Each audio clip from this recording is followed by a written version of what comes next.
Assalamualaikum warahmatullahi wabarakatuh. Perkenalkan, nama saya Alnisa Putri dari kelas 1 BM1R jurusan S1 Manajemen STIE Mahaputra Riau. Baiklah, kali ini saya akan membahas mengenai manajemen sumber daya manusia. Di sini saya akan membahas beberapa hal, yaitunya yang pertama, pengertian manajemen sumber daya manusia. Manajemen sumber daya manusia adalah bagian dari proses pencapaian tujuan perusahaan melalui pengorganisasian, penyusunan personalia, dan pengarahan, mempertahankan serta pengembangan sumber daya manusia yang ada dalam organisasi.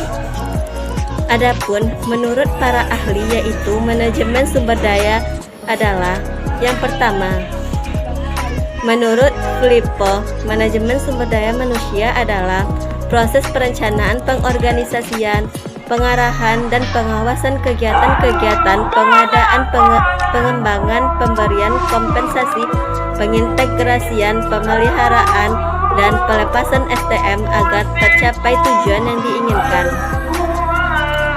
Yang kedua, sedangkan menurut French mendefinisikan manajemen personalia sebagai penarikan, seleksi, pengembangan, serta pemeliharaan sumber daya manusia oleh organisasi. Yang kedua, pengelolaan sumber daya manusia bersifat unik, menjelaskan bahwa sumber daya manusia memiliki ciri khas yang unik, yaitu sifat manusia yang berbeda-beda satu sama lain, memiliki pola pikir dan bukan benda mati. Kekhususan inilah yang menyebabkan perlu adanya perhatian spesifik terhadap sumber daya ini. Pengelola manusia tidaklah semudah pengelola benda mati yang dapat diletakkan diatur sedemikian rupa sesuai kehendak manajer. Manusia diperlukan sebagai manusia seutuhnya dengan berbagai cara supaya masing-masing individu tersebut mau dan mampu melaksanakan aturan dan perintah yang ada dalam organisasi tanpa menimbulkan dampak yang merugikan baik bagi perusahaan maupun bagi individu tersebut sebagai karyawan dalam sebuah perusahaan. 3. Ruang lingkup kegiatan pengelolaan sumber daya manusia. Secara sederhana, proses yang dapat dilakukan oleh manajer personalia adalah sebagai berikut. Yang pertama, merancang dan mengorganisasikan pekerjaan serta mengelolahkasihkannya kepada karyawan. 2. Merencanakan, menarik, dan menyeleksi, melatih, dan mengembangkan karyawan serta efektif untuk dapat melakukan pekerjaan yang telah direncanakan sebelumnya.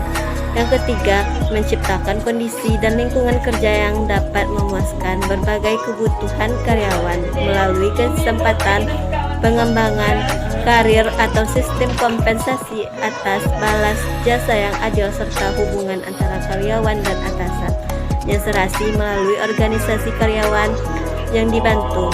Yang keempat, mempertahankan dan menjamin efektivitas dan semangat kerja yang tinggi dalam waktu yang lama. 4. Perencanaan sumber daya manusia adalah proses penentuan kebutuhan sumber daya manusia dan menjamin bahwa organisasi memiliki jumlah dan kualitas yang sesuai dengan yang dibutuhkan pada saat yang tepat. Yang kelima, sistem perencanaan sumber daya manusia ini manfaat bagi perusahaan sebagaimana yang pertama sebagai landasan bagi pengadaan tenaga kerja yang otomatis dan efektif bagi perusahaan. 2.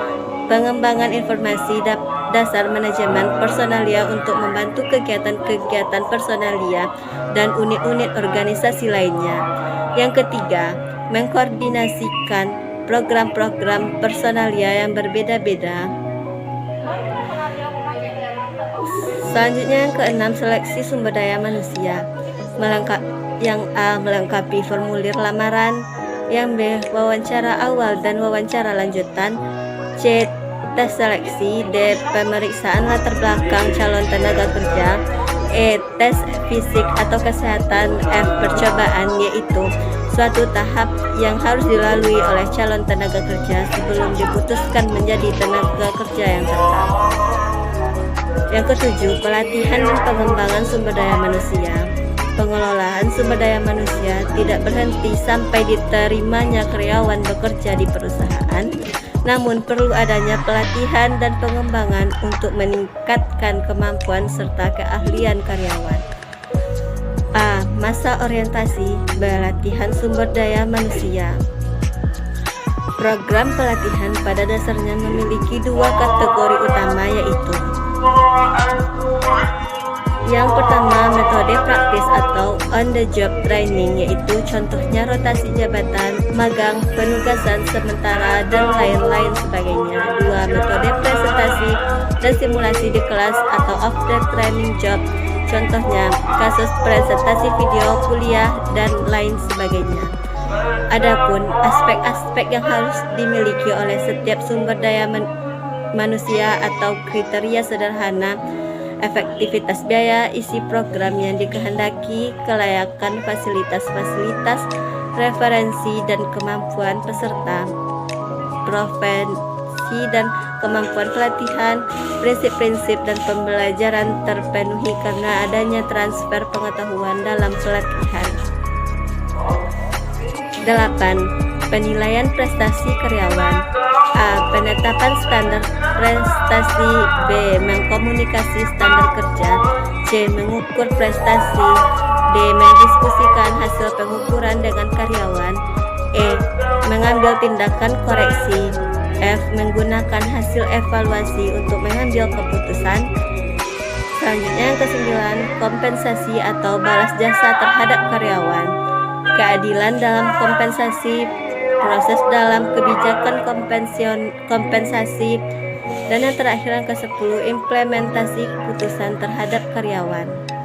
Yang pertama ada promosi. Promosi adalah perubahan yang menuntut tanggung jawab yang lebih besar dengan peningkatan.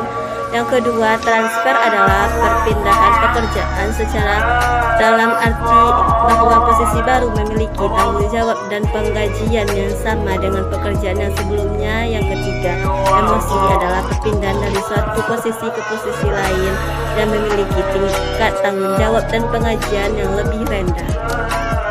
Cukup sekian penjelasan saya kali ini.